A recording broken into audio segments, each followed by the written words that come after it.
All right, I'm going to introduce our next speaker. Our next speaker is Sebastian Rand. Dr. Rand is Associate Professor of Philosophy at Georgia State University. His work focuses on the themes of nature and natural science in the German Idealist tradition.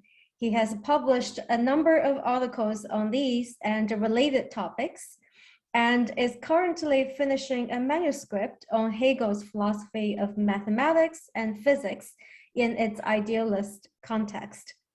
The title of his talk today is Humanity Needed It, and it appeared forthwith.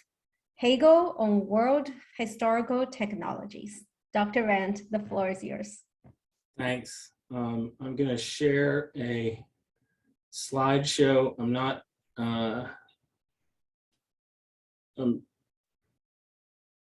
a great PowerPoint guy, so we'll see how it goes. But I was filling in at the last minute here, so I didn't post my paper very far in advance, so I wanted to give you something to hold on to. The title of my paper is taken from a claim Hegel makes about gunpowder in his lectures on world history. He says humanity needed it, and it appeared forthwith. But it applies in a narrower form to my relationship with Terry. I've been thinking about working on Hegel's philosophy of nature for a while as a graduate student, but I've been discouraged by various wise elders who thought that it would mean joblessness and irrelevance. So I tried to think of another topic that would be satisfying, and I was spending a year in Paris on what turned out to be kind of a Holzweg in that regard, when, much to my delight, it was announced that Terry would be joining the faculty at Northwestern. So I thought I'd give it a last try, and I approached him somewhat pessimistically about a dissertation on the Naturphilosophie, and his immediate response was, I've been waiting for a student to ask me to write a dissertation on that topic. So, not humanity, but I at least needed or maybe just wanted to write a dissertation on this, and Terry appeared forthwith. I'm not the only one here to have spoken of his remarkable talent for encouragement. But I've certainly been a beneficiary of that. So it's really a pleasure to be here and to hear all these papers.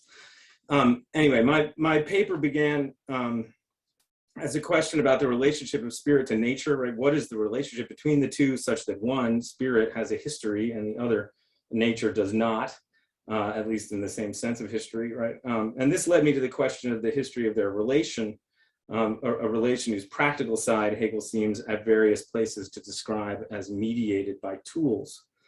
And so this led me to the question of the history of tools. And taking tools in a maximally broad sense, I ended up at the question of whether there is or can be a Hegelian history of technology. So the question can be taken in at least a couple of ways. First, does Hegel give technology a significant and meaningful historical role?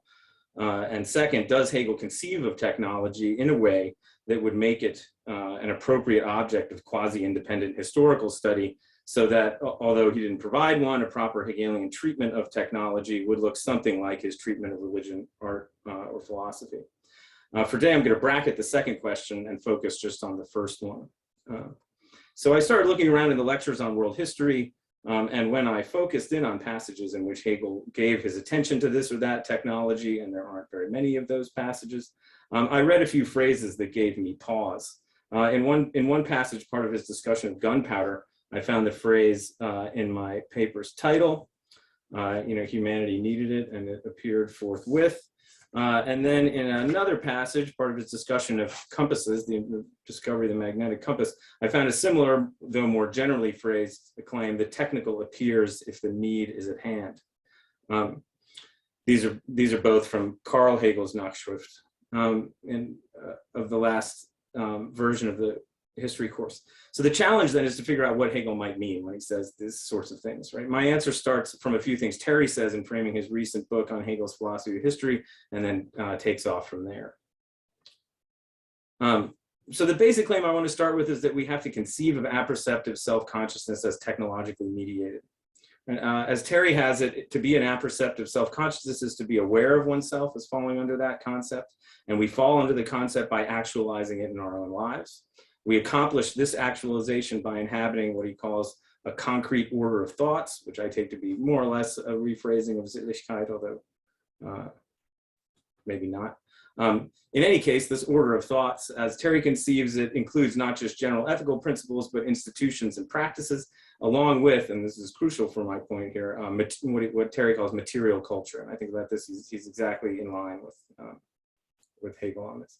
So there's, of course, one famous reading of the phenomenology that finds evidence for such technological mediation in the Lordship and Bondage passage, at least one, that's Kozhev's, but I try to leave that aside in the paper and show instead that there's independent evidence elsewhere. In particular, in the comments about tools, specifically plows and agricultural technology that he makes in the realized end in the logic. And then also in a number of passages that I talk about in the paper about the depiction of tools and technology and production processes in Greek art and their comparison to some similar situations in some contemporary German work, Goethe and Voss in particular. So now if it's true that apperceptive self-consciousness is actualized in an order of thoughts, and if it's true that all such orders include a material culture, which includes technologies, and if it's true further that, as Terry has it, written history is an account of orders of thoughts, and specifically of how their elements, in his words, combine to generate the events that happen, then we should expect technology to play a significant role in Hegel's philosophy of world history. So does it? In two senses, it really does, it turns out. First of all, history itself is a technology in Hegel's figure of history. It's a technology of world spirit. It's a tool, right? Technology, world spirit uses various things as tools to accomplish its end. This is like a constant figure of Hegel's across his works whenever he's talking about historical process.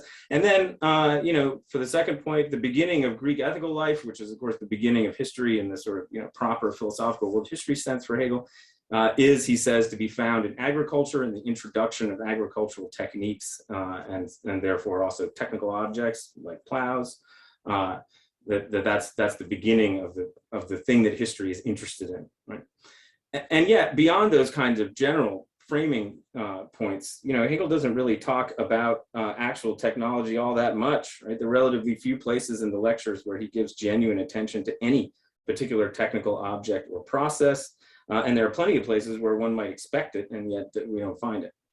For instance, he doesn't say anything about all of the technical achievements of the Romans, which we might rightly think of as having something to do with their imperial success. He doesn't mention them at all.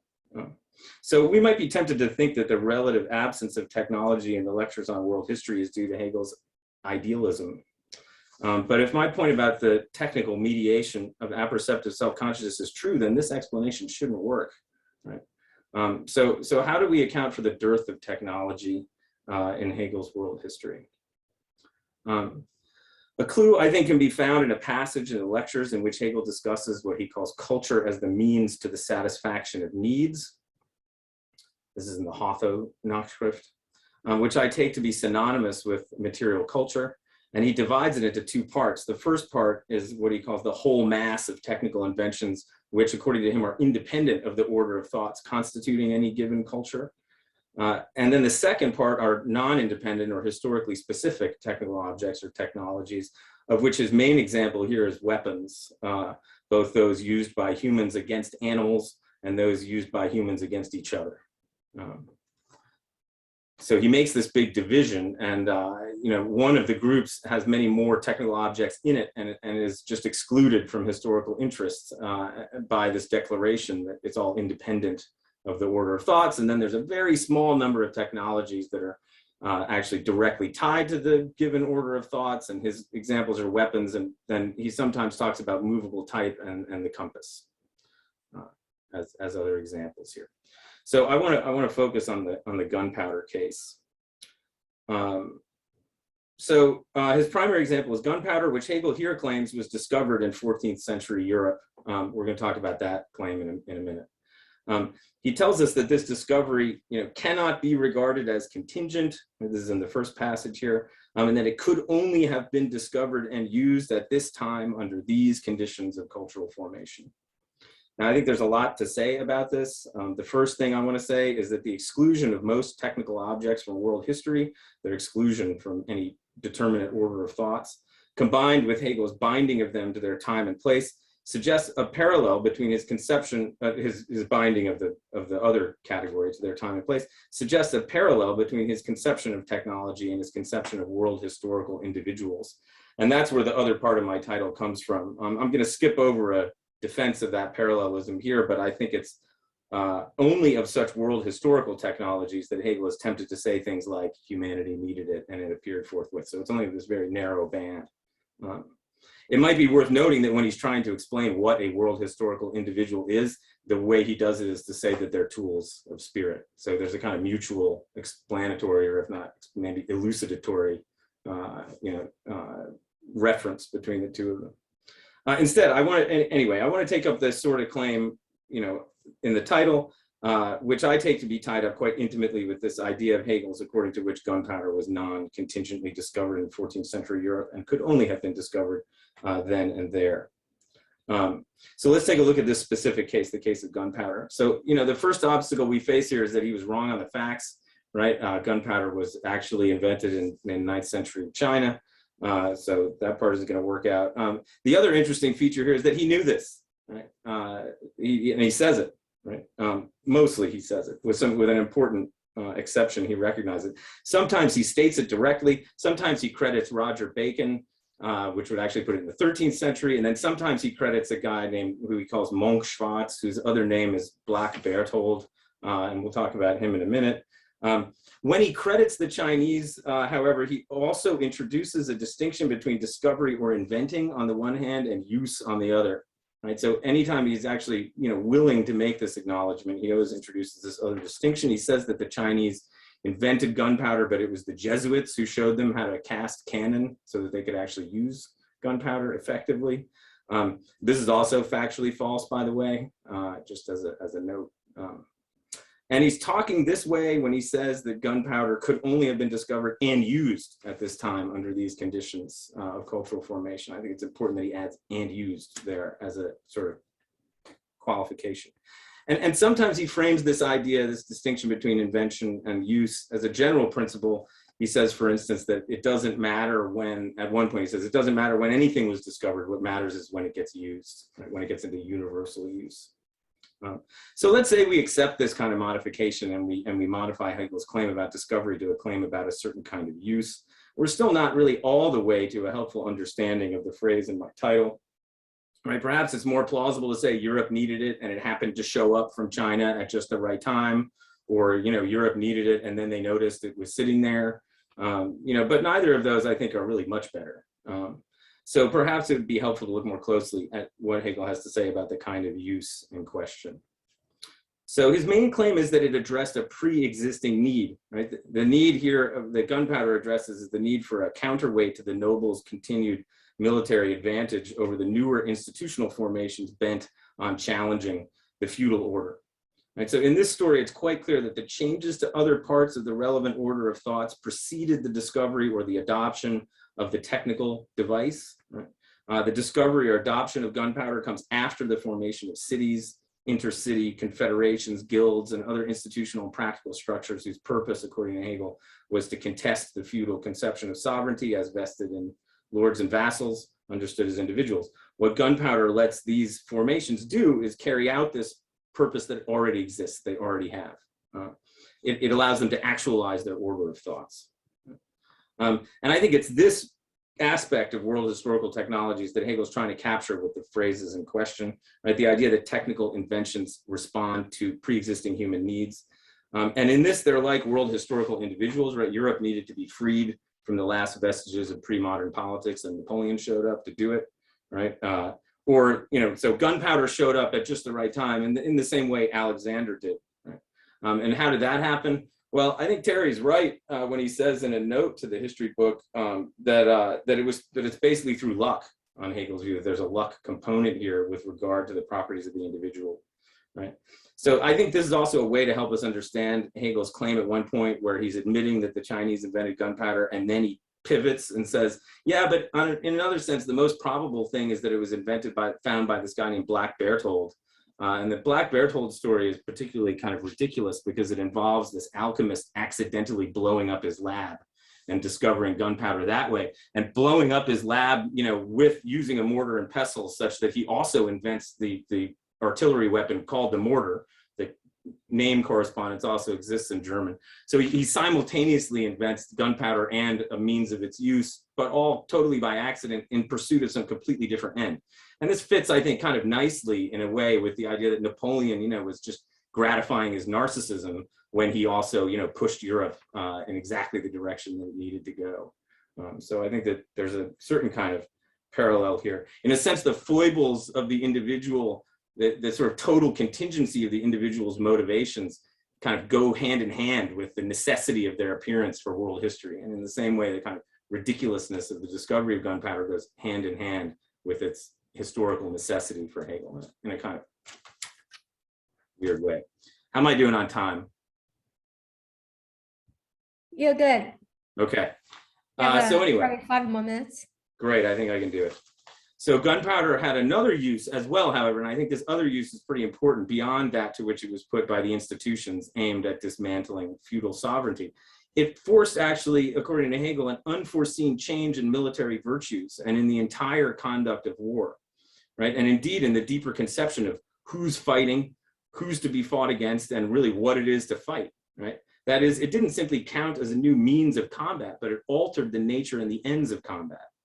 Spiritual, not bodily boldness and courage is now what matters. The dominance of an entire other group, not just other individuals, is what matters. Strategic command over large groups is much more important than individual martial skill or bravery, right? This is what Napoleon exploits so well, his ability to move large groups around very quickly, in addition to his sort of logistics innovations, right? I no longer fight hand to hand with this enemy. Instead, I shoot at a distance at an abstract and universal enemy. The logical form of the enemy, we might say, is altered. Hegel does say this, basically. So this alteration may be compatible with alterations in institutions that precede and establish the need for gunpowder, but the alteration is not itself it doesn't itself satisfy one of the needs, right? It's not a response to one of those needs. The effects of gunpowder are not the satisfaction, these effects are not a satisfaction of a need at all, but they're something else. They're a modification of the order of thoughts by the actualizing of some other part of the order of thoughts. Right? So in this sense, gunpowder, I think, does count as a genuine driver of historical change, according to Hegel, and not merely as a tool in the hands of the institutions, right, which would be otherwise the driving force. Right? With the alterations the weapon, this kind of weapon brings about, are a way of relating to ourselves, our way of actualizing our order of thoughts, what counts as actualizing it. And in a significant area of human endeavor, right, military combat, it changes significantly. And with it, our conception of what it is to have an enemy and to engage that enemy, what it is to do our fighting duty. This is not just an actualization of an order of thoughts already altered by institutional changes, it's an unplanned alteration in that order. Right, so gunpowder is world historical in that sense. We use it, but it uses us as well. It uses its time and the needs of its time, and it imposes itself on us. And when it does, it brings about changes in the order of thoughts distinct from those that our time uses it to bring about. So last slide here. I want to propose that if we understand gunpowder as tied up in the order of thoughts in this dialectical sort of way, then we understand it only within a larger material culture as being what it is only in terms of the relations it mediates and in terms of the relations mediating it. And if we do that, we can make a little bit more sense out of Hegel's claim that world historical technologies, anyway, are tied to their time in a non-contingent way. In this sense, gunpowder here is a synecdoche for a highly determinate complex of technologies, practices, and so on. It's not just the chemical compound. I take it that this is what Hegel means when he both admits and denies that gunpowder was discovered in China. The compound was, but the compound alone is not the point. The point is the function of the compound has as a mediator of apperceptive self-consciousness, which it cannot have unless it's bound up with the larger order of thoughts in a particular kind of a way, embedded precisely here. Right? The problem with this, of course, is that if this is what Hegel means, then it's a tautology, or at least it verges on tautology, right? Because it makes the technology so specifically time-bound that it makes it kind of mysterious how we could also intelligibly say that gunpowder was invented in 9th century China. And it also seems to undermine Hegel's other point here, the division of technical objects into independent and historically specific ones that we saw early on, right? So it may be that the conception of technology as a mediator of apperceptive self-consciousness is incompatible with that big division that he makes. Anyway, that is it. Thank you so much. All right, the floor is open for questions. So I already see a couple of hands. That's awesome. Okay, great. Lydia, why don't you go first? Hi, good morning. Sebastian, I'm totally on board with the spirit of your talk, if one can say that. I have a question about whether there's a useful distinction to be drawn between the notion of a tool and the notion of an instrument, Werkzeug, an Instrument. I was working myself with the influence of Lichtenberg's thought experiments and Goethe's color experiments on Hegel's thought. And Hegel quite often uses the word for instrument when he's thinking about the method for reasoning, the way that we can engage thought. This is sort of independent of the logic of thought, some kind of pure logic of thought, but he often uses metaphors of the telescope and the kaleidoscope and various other dangerous instruments that lead us astray. And then there's a much more literal sense of the tool, as you noted in agriculture or in practice, where we use tools to make things and so on. But I'm interested in this distinction between a kind of literal and more metaphorical or more cultural use of the terms. Just as yesterday in the talk, I didn't have time to ask it, but I would have liked to, about the difference between literal references to music in Hegel and metaphorical notions of musicae that come from antiquity, where music is hardly ever used as a term, but you have musical metaphors of harmony and so on to capture something about philosophical method. So I was wondering, in your view, Sebastian, whether you'd found any interesting distinction there that you could put to use in some way. That's very helpful. I mean, I did as broad a survey as I could of the family of terms around tools, tool, instrument, machine, and I tried to cast a wide net looking through Hegel's works on this. I mean, my sense was that instrument, that particular word he uses a great deal in the aesthetics, and unsurprisingly, but I have to admit, I also have a tendency, this probably has something to do with my incorrigible Derridian tendencies, to be pretty suspicious of metaphor, literal use distinctions, and anyway, so that to me, he actually just means most of the time that he's calling things tools, he means the exact, he means that. He means that they have the logical structure of tools. So when he calls, a given individual a tool of world spirit, that's not a metaphor like he thinks that they are. When he says that one of the problems with slavery is that it turns, humans into tools and only tools, right? He means something Kantian, right? It means using them as means and not also as ends, right? Not exclusively as means. So I guess. But it's more the difference between instruments for thinking and tools for practice. So we don't need to do the literal and metaphor, though I think that retains the use, but it's a distinction between two elements of praxis. I mean, Marx takes this up a lot and then everybody else after him, but in Hegel, I saw a difference and I just thought that it might be interesting or useful also for your argument. Well, I'd like to hear more about and we can talk about this another time, about the passages that you're talking about. I mean, he definitely, he makes distinctions, for instance, between, tools and machines. In other words, like hand tools and machines and automated machines. which I didn't talk about at all. He draws those distinctions pretty carefully. And then, it's also true that he talks about instruments of thought. He talks sometimes about mathematics as an instrument of thought.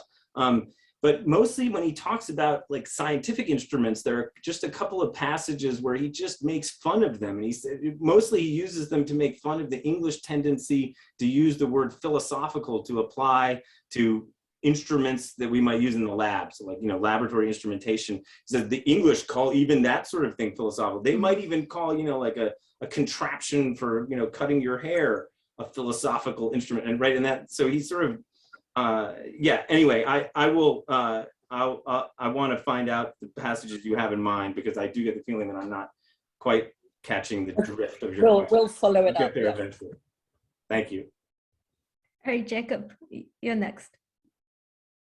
Thanks. I really enjoyed this talk. I think I may have gotten a little lost in the details about gunpowder, and I'm not really sure what it is you're trying to say about Hegel's philosophy of history in general. So let me just sort of set up what confuses me. So think about Marx. Marx saying the spinning jenny gives you the factory, and the water wheel gives you feudalism. The idea that the kind of technological determinist view where what technology you have determines all other facets of social life, religion, political system, etc. And then there's the sort of received view of Hegel, potted Hegel, which says, no, it's the opposite. It's that the state and maybe philosophy and all these things are really the drivers of history. So what is it that you're saying about technology for Hegel? I mean, surely not that he has the same view as Marx and that technology drives history. And by the way, I'm aware that productive forces is not the same exact thing as technology, because skills are also productive forces. But setting that nuance aside, what is it that you're saying about technology for Hegel? I mean, that it's sort of dialectical, that the history of thought and the history of tools and instruments are interdependent. What are you saying about Hegel, that he's not the traditional Hegel and he's also not Marx? Or maybe he is, I don't know. Well, I mean, first, let me say that I think, about your aside that you wanted to push aside, it's something that I think is interesting. I mean, French has the upper hand here because and maybe German too, because they could talk about techniques, which is not really a thing that you can say in English, but that includes techniques and technology. So it includes, it includes that, both sides of that, which I think is quite nice. But anyway, I don't know how far what I'm saying is from traditional readings of Hegel, but let me tell you what it is, and then you can tell me. So I think what it is that, it's true that technologies, that for Hegel, there is a sense in which there are, let's say, there are needs that technologies satisfy. There are ends that humanity or spirit, however we take that, has, that are actualized through the use of technologies as tools, right? And so to that extent, we've got this idea that there are needs that are somehow articulated and present in some way independently of the technology through which they get satisfied. And then there's the satisfaction through the technology, and those are conceptually distinguishable. And then I think he also thinks that in the interesting cases, the mode of actualization itself then ends up driving a further alteration, an unseen alteration, right? And sometimes that alteration is a sort of harmonious and satisfying one, as he seems to think alterations in the mode of combat and in the meaning of combat, et cetera, are. In other words, those alterations really fit and go hand in hand with the institutional alterations that are undermining the feudal order. He doesn't think that they stand in tension with each other, but they are unforeseen, right? In other words, he doesn't think that spirit is trying to alter the meaning of warfare. He thinks that, the confederations are trying to get the upper hand over the knights. That's it, right? They just want to beat them. They don't have the aim of altering what it means to fight a war and what it means for something to be one's enemy, someone to be one's enemy. So there are alterations like that. There are also, I think, alterations that work differently. In other words, technologically driven changes that, let's say, cause tensions that weren't evident to surface, right? And this is an anachronistic model, but I think you could say something about the way in which, certain types of textile technologies allowed American slavery to last a good bit longer than it might have lasted otherwise, certain types of innovations, and those drove the form that the tension between various American principles took that led to the Civil War. So you can have these sorts of manifestations that are or these after effects, these kind of dialectical feedback elements that are not foreseen. So that's the model that I want to give, is a sort of at least that's what I see in Hegel, a sort of two-stage account. First, the articulated available needs are actualized or satisfied in an actualization, and then that actualization ends up having knock-on effects that are either compatible or not. Thanks, that's really helpful. I also just wanted to say very quickly, the quote that's your title, Marx says almost the exact same thing in the 1859 preface. He says, humanity sets itself only those needs, only those problems that it can solve. So very similar. Thanks. All right, great. Arash, you're next. Thank you very much, Sebastian. It's a very interesting talk. I mean, I have a question because you have done research on this topic. I have a question whether you did find any like critical, like any resource in Hegel that is critical of technology. I mean, like for example, Heidegger's question concerning technique, or like other people, or Marx, later Marx, when he writes Capital, there's always like there's a critique of technology. One can find resources for a critique of technology, or is he only a kind of like triumphalist, like technology is great and helps, feeds into the world spirit or not? I mean, because I think it's just more actual today to see whether one can find like critical resources in Hegel about technology in our current situation. Certainly. I think, before I started looking at this, the only passages that I really was familiar with where Hegel talks about these matters are quite critical, right? They're critical about the effects of, automated machine production on, the workers' capacity to understand what they're doing as, successfully mediating themselves into the system of needs and so on, as they get pushed out and forced into more and more, repetitive and abstracted forms of labor and so on. So I take it that there are those critical resources available. Robert Pippin talked about them a bit yesterday. So I think that that's actually the side of his discussion of technology for which he's better known. And it's one that feeds into, certain Marxian critiques.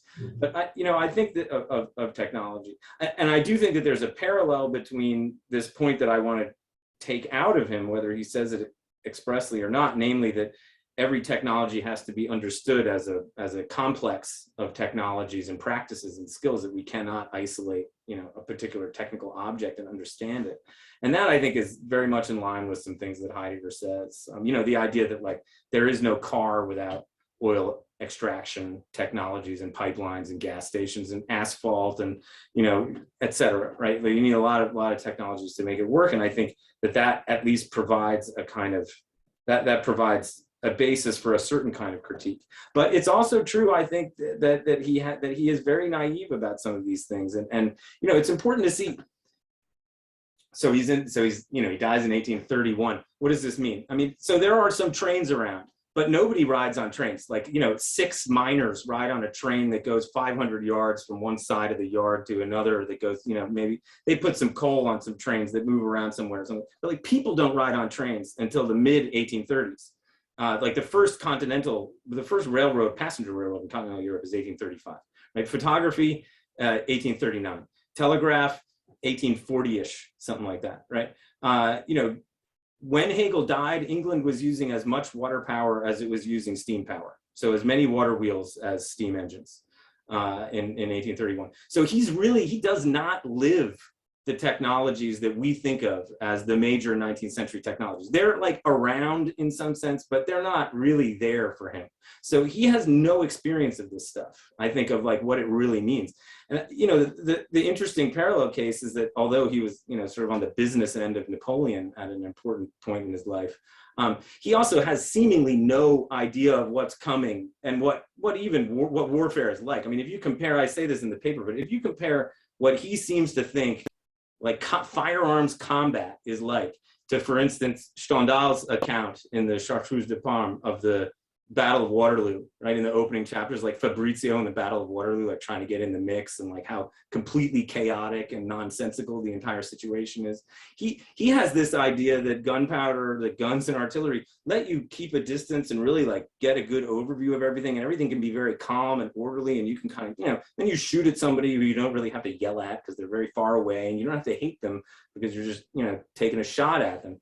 And you know, this I think has turned out to be not the case. I mean, if you think about the, you know, of course, what matters about drone warfare is what happens to the people on the receiving end of the drone warfare. But it's also true that the guy in Orlando piloting the drone, you know, has a particular kind of, you know, trauma that he experiences as well, and like what this does to both sides of the combat. You know, is you know, unspeakable. So you know, I do think that he. Many thanks, Simon. But I just meant like something that is, for example, for Heidegger, as far as I understand him, is there is something inherently negative about modern technology. So it's not like something neutral. It is. I mean, it's not something neutral as if you can like use it in a good way or bad way. There's something inherently negative about it. Well, anyway, it's not up to us what it's going to do to us, right? I mean, I think like the idea, the modifications that happen to combat, right? Those are unforeseen modifications, and it is it's not up to us what's going to happen, right? I mean, like we do not know what the technologies are going to do to us. I think that's at least the main, you know, like one main takeaway is that we have no idea what's going to happen, and it could be quite disruptive. Thanks. Okay, great. So we have 4 questions, and probably my clock shows me that we'll probably have 4 minutes for each. So if we can keep questions and answers brief, that would be great in case we have more people wanting to ask questions. Okay, great. Okay, Robert, you're next. Thanks very much. Yeah, that was a really interesting question, but in a way, I'm still puzzled by the puzzle. So in a way, you made it worse for me, right? So why doesn't Hegel mention technology much? Well, an obvious answer is he's an idealist. He's not really got room for technology in his story. So what would you expect? But that's a simple explanation, rings true. Then you complicate the picture with Terry's idea. Well, you know, sure, he's an idealist of a kind, but there's no problem, you know, given a more subtle notion of what idealism is, that technology is relevant to that. Fine. Well, then you would expect more technology than there is. And I was looking, I mean, an obvious one is the printing press, right? I mean, you'd have thought, given Luther, you know, all the rest of it, he'd at least say something. I had a quick look online, you know, search nothing. I couldn't find the word printing press used, but I mean, that was just a quick look now. So now I'm more puzzled, right? I mean, if you're right, then why isn't there more technology? And then I wonder if you are right, in a sense. I mean, yeah, there's room for an idealist like Hegel talking about technology, but his heart was never in it because he's not really interested in that way of thinking about history, because he is a kind of idealist who, you know, the fundamental thing is category change. You know, who gives a damn about technology ultimately? So yeah, he can bring it in, and for some reason, who knows why, he mentioned gunpowder, but you know, it's not really there. That solves the problem, but otherwise I don't know. You know, you want a more subtle position, which I understand, and it's really interesting, but why isn't there more technology then? Yeah, well, I mean, I think that you that you and I have the same questions and the same problem. So I don't want to make your question or problem go away. I want to exacerbate it to a certain extent. And you know, I mean, it's not true about the printing press. He refers to it as movable type bewegliche Beton. Okay. I think, and so he does talk about it in his short list of what I want to call world historical technologies. There are basically three: gunpowder, movable type, and the compass. He doesn't talk about stuff like the arch, right? Wheels. There's some stuff he could have talked about. He briefly talks about how the Greeks like to mythologically represent technology as a gift of the gods, and then he lists things like iron and fire and agriculture.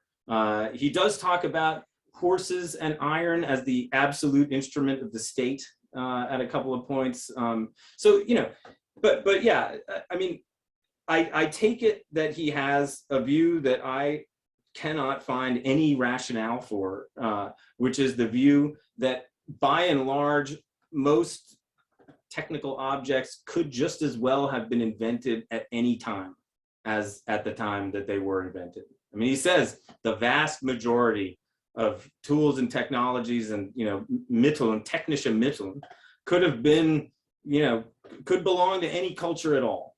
And I take it that's really sort of the driving thought that he has that allows him to not talk about technology most of the time, unless he wants to talk about seafaring, right? He wants to talk about like international trade based on no longer just sailing up the coast, but sailing across the ocean, and you need the compass. And then he wants to talk about exchange of information, movable type. He does do that.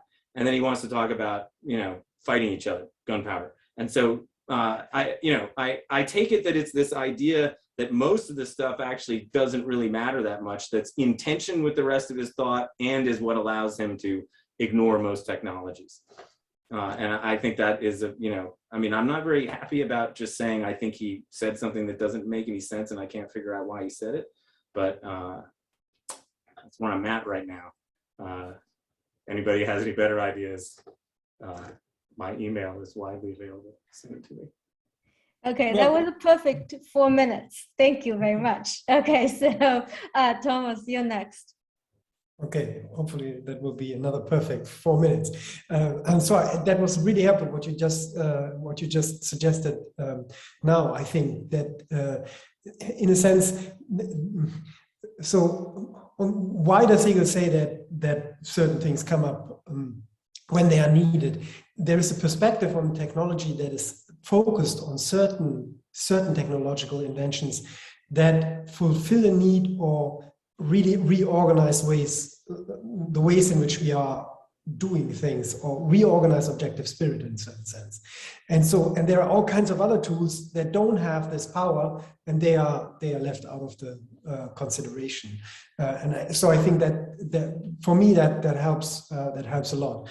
And on the other hand, stressing that not only, if one has the Hegel's thesis, he said at first, it seems to be in line with just the idealist thought that, well, what actually determines whether or not technology has a role is our spiritual needs.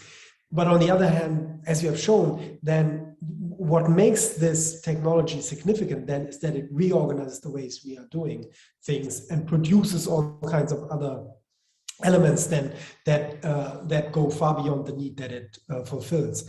And so I was wondering whether or not you want to emphasize the ways in which certain technologies are close to social institutions or are similar to social institutions, in the sense in which they can be regarded as an instrument or as fulfilling a certain function, solving a certain problem, but by doing so, completely transform us. So think about the way in which civil society works.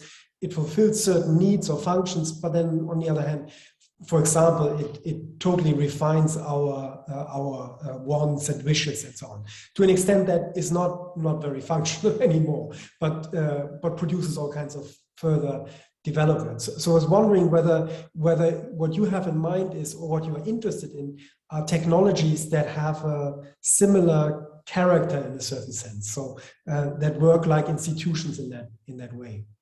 And just one further question. So it seems to me, if that's the case, then I think you're quite right that whatever you could get out of Hegel in this regard will never have the character of what Simondon is after, in terms of an autonomous history of technical objects, where these technical objects produce one another, regardless of what they do to us in a certain sense.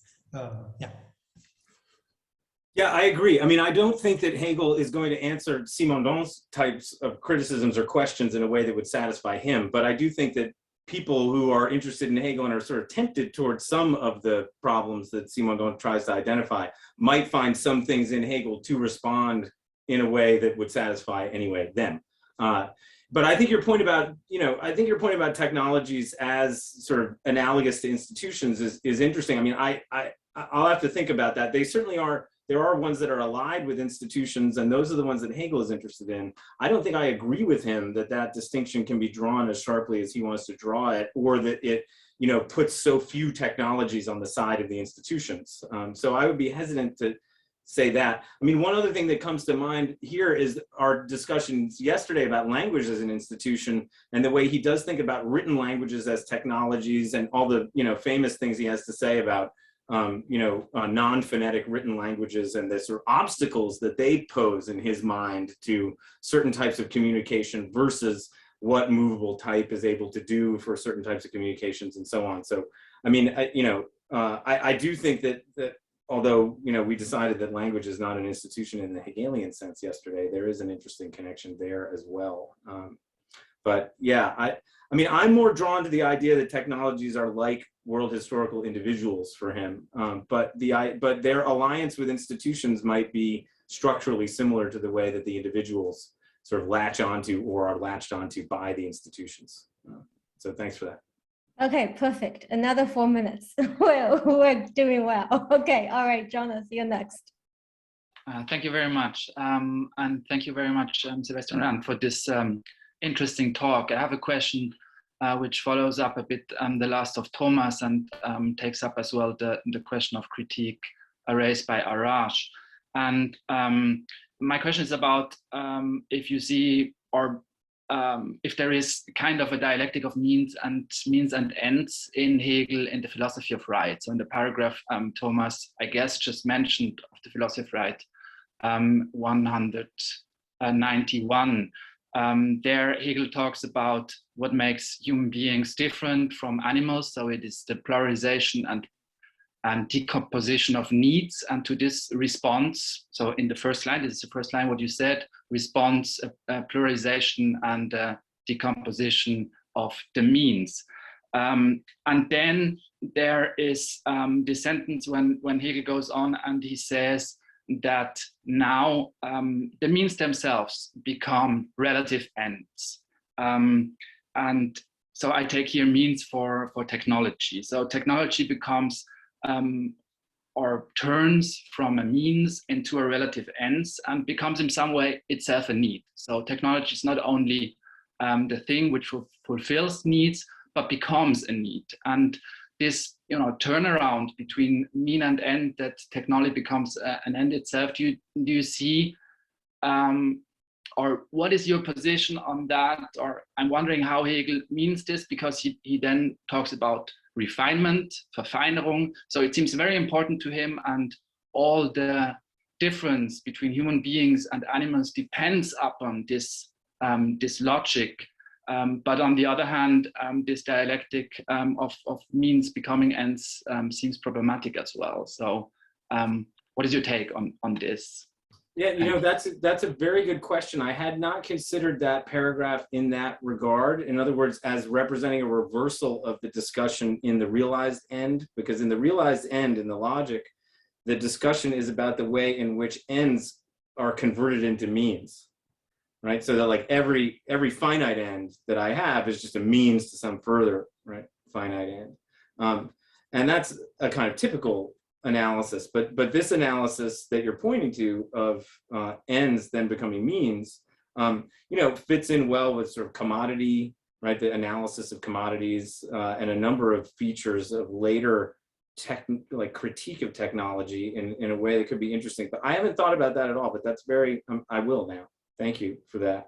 I would just say, I mean, the thing that I was focused on comes more in the Zusatz to 191. Where he talks in this way that I think feeds into some, at least critiques of capitalism, if not technology, which is the idea that, what ends up happening is the manufacturing of needs, right? In order to, then sell you a satisfaction of a need that you didn't have before.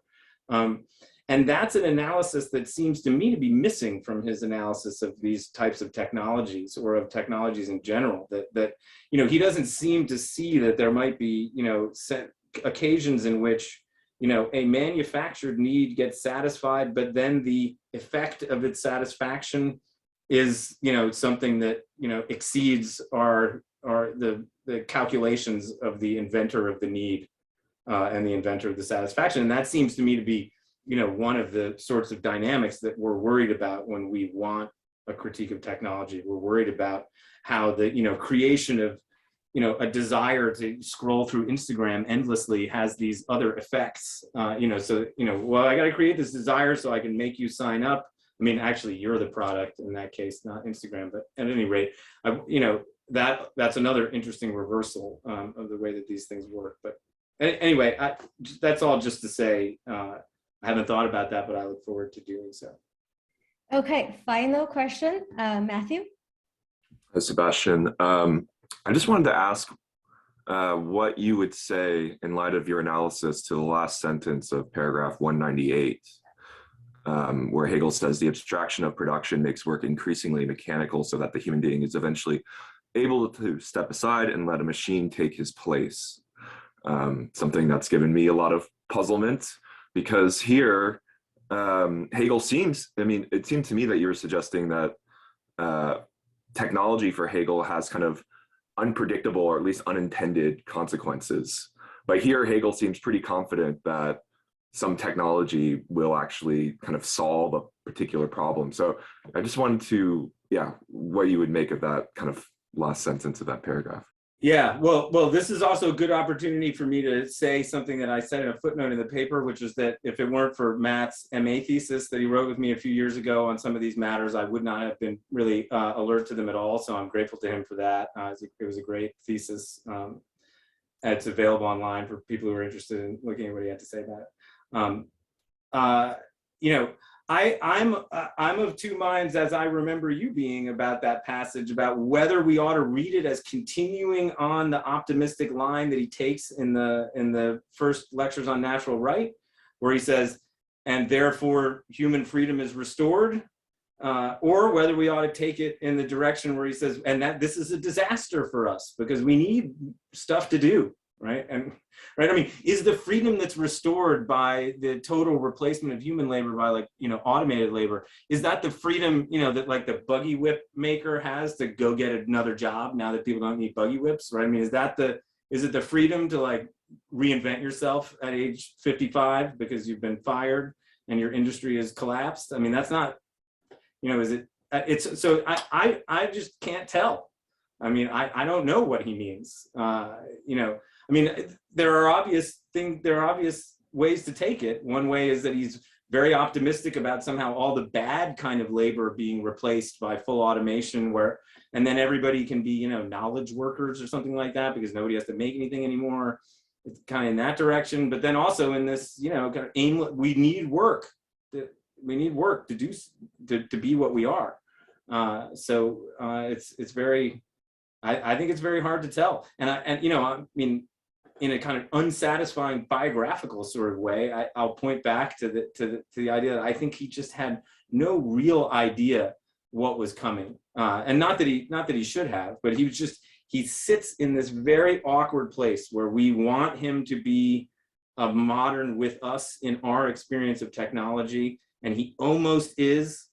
But he's not quite, and he kind of has some inklings that make us want to drag him in that direction, but they're just inklings, so it's not really going to work. I just think he sits in a very tough spot historically for us in this regard. Okay, perfect. Thank you so much for being brief, and join me to thank the speaker for a great talk, very interesting discussion. So I have 5 minutes of break. We'll come back 1 minute after the hour. All right, see you in 5 minutes.